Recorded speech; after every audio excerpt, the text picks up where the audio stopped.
Assalamualaikum warahmatullahi wabarakatuh. Salam sehat, semangat pagi. Mudah-mudahan kalian tetap selalu sehat, kalian baik-baik saja belajar di rumah. Oke, untuk sesi ini kita bicara lanjut tentang konsep pembagian kekuasaan di Indonesia.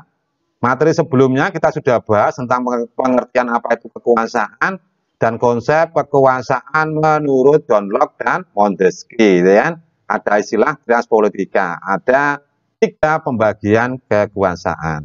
Lanjut di konsep pembagian kekuasaan di Indonesia. Apa sebenarnya konsep pemisahan dan pembagian kekuasaan itu, gitu kan? Pemisahan kekuasaan, separation of power, dan pembagian kekuasaan, division of power, itu merupakan 2 istilah yang memiliki pengertian berbeda satu sama lainnya. Pemisahan kekuasaan itu berarti kekuasaan negara itu terpisah-pisah dalam beberapa bagian, baik mengenai organ maupun fungsinya. Dengan kata lain, lembaga pemegang kekuasaan negara yang meliputi lembaga legislatif, eksekutif, dan yudikatif itu merupakan lembaga yang terpisah satu sama lainnya, berdiri sendiri tanpa memerlukan koordinasi dan kerjasama. Setiap lembaga menjalankan fungsinya masing-masing. Penganut pemisahan kekuasaan ini adalah negara Amerika Serikat. Berbeda dengan mekanisme pemisahan kekuasaan. Di dalam mekanisme pembagian kekuasaan, kekuasaan negara itu memang dibagi-bagi dalam beberapa bagian, legislatif, eksekutif, dan yudikatif. Tetapi tidak dipisahkan. Hal ini membawa konsekuensi bahwa di antara bagian-bagian itu dimungkinkan ada koordinasi atau kerjasama.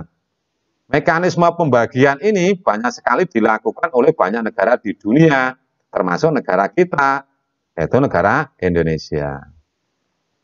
Terus bagaimana konsep pembagian kekuasaan yang dianut di Indonesia? Itu diatur dalam konstitusi. Ada pembagian kekuasaan secara horizontal dan pembagian kekuasaan secara vertikal. Oke, lanjut kita bicara dulu di pembagian kekuasaan secara horizontal. Kekuasaan dalam horizontal ini itu nanti kita diatur juga dalam aturan konstitusi.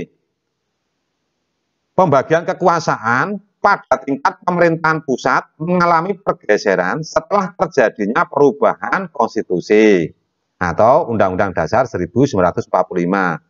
Pergeseran yang dimaksud adalah pergeseran klasifikasi kekuasaan negara yang umumnya terdiri atas 3 jenis kekuasaan, yaitu legislatif, eksekutif, dan yudikatif menjadi 6 kekuasaan kalau di Indonesia sekarang. Yang pertama adalah kekuasaan konstitutif.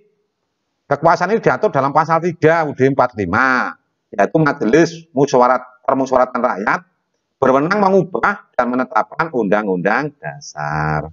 Kemudian yang kedua, kekuasaan eksekutif diatur dalam pasal 4 ayat 1. Presiden Republik Indonesia memegang kekuasaan pemerintahan menurut Undang-Undang Dasar. Yang tiga, kekuasaan legislatif, yaitu kekuasaan untuk membentuk undang-undang. Ini diatur dalam pasal 20 ayat 1. Yang keempat, kekuasaan yudikatif atau disebut kekuasaan kehakiman. Ini diatur dalam pasal 24 ayat 2. Kekuasaan kehakiman itu dilakukan oleh sebuah Mahkamah Agung dan badan peradilan yang berada di bawahnya dalam lingkungan peradilan umum, lingkungan peradilan agama, lingkungan peradilan militer, lingkungan peradilan tata usaha negara, dan oleh sebuah Mahkamah Konstitusi. Ini nanti lebih lanjut dipelajari juga di kelas 11 dan kelas 12, gitu ya. Lanjut di yang kelima, kekuasaan eksaminatif atau inspektif. Itu diatur dalam pasal 23E ayat 1. Untuk memeriksa pengelolaan dan tanggung jawab tentang keuangan negara, diadakan satu badan pemeriksa keuangan yang bebas dan mandiri. Itu kekuasaan eksaminatif ya, kekuasaan tentang keuangan. Kemudian yang keenam, yaitu kekuasaan moneter. Itu diatur dalam pasal 23D. Itu dinyatakan bahwa negara memiliki suatu bank sentral yang susunan, kedudukan, kewenangan, tanggung jawab, dan independensinya itu diatur dalam Undang undang-undang, gitu ya. Pembagian kekuasaan secara horizontal pada tingkatan pemerintahan daerah berlangsung antara lembaga-lembaga daerah yang sederajat. Oke, lanjut, yaitu pemerintah daerah, kepala daerah, wakil kepala daerah, dan Dewan Perwakilan Rakyat Daerah. Kalau misalnya pada tingkatan provinsi, pembagian kekuasaan berlangsung antara pemerintah provinsi, gubernur, wakil gubernur, dan DPRD provinsi.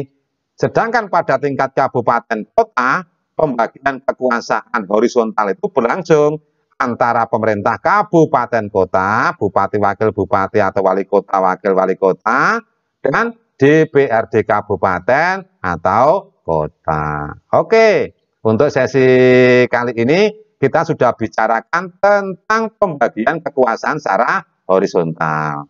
Untuk selanjutnya sesi berikutnya nanti kita akan bicarakan tentang pembagian kekuasaan secara vertikal. Itu aja yang saya sampaikan untuk sesi ini.